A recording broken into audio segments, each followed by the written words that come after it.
आज होता रिद्धूच्या year पिअर्सिंगचा day म्हणजेच कर्णवेध संस्कार. आजचा दिवस कसा होता चला बघूया. Life has change a lot after having a baby.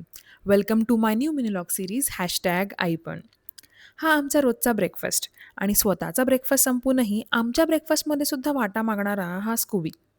रिद्धूला ready केलं आणि निघालो. आम्ही दोघंही जेवढे एक्सायटेड होतो तेवढेच नर्वसही होतो. आम्ही PNG ज्वेलर्समध्ये आलो होतो. माझी तिला वॅक्सिन देताना सुद्धा जवळ उभं राहायची कधी हिंमत होत नाही. इअर पिअर्सिंग तर खूप लांबची गोष्ट आहे.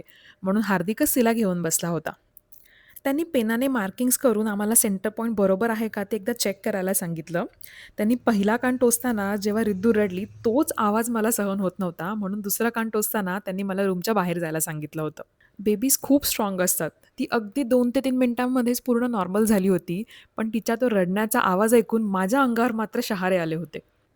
घरी येऊन सुद्धा तिला काही त्रास झाला नाही. उलट ती रोजच्यासारखीच नॉर्मल खेळत होती आणि कान टोचल्यानंतर माझं बाळ खरंच खूप गोंडस दिसत होतं. आमच्याकडे मिमी ह्या ब्रँडचा हा इलेक्ट्रिक स्विंग आहे.